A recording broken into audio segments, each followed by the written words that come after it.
মুসলমান আল্লাহর নবী রাহমাতুল লিল আলামিনের দরবারে নবীর একজন সাহাবী আসলেন, আরজ করলেন, ইয়া রাসূলুল্লাহ, ইয়া হাবিবাল্লাহ, ওগো নবীজি, আমার এমন কিছু আমল আপনি শিখায় দেন, এমন কিছু নেক আমল আমার শিখায় দেন যেটা সর্বদা আমি আমল করতে পারি, কাজে হোক কর্মে হোক, নবী গো, সব সময় যাতে আমি এই আমলটা করতে পারি। এবার রাসূলুল্লাহ দেখলেন, যদি আমি নামাজের কথা বলি, সব সময় তো পড়তে পারবে না, কাজের সময় নামাজ অফ রাখতে হবে, পড়া তো সম্ভব না।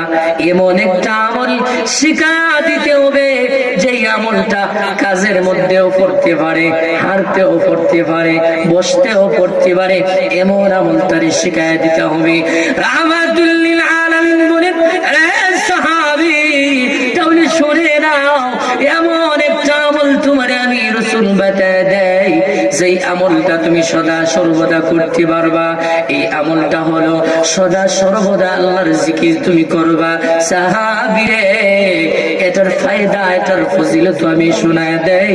যদি সদা সর্বদা জিকির করতে করতে তোমার জিহ্বাটারে তরু তাজা রাখতে পারো, সুসংবাদ নিয়ে নাও, সুসংবাদ নিয়ে নাও, কাল কিয়ামতের ময়দানে হাসতে হাসতে আল্লাহর তৈরি জান্নাতে প্রবেশ করবে।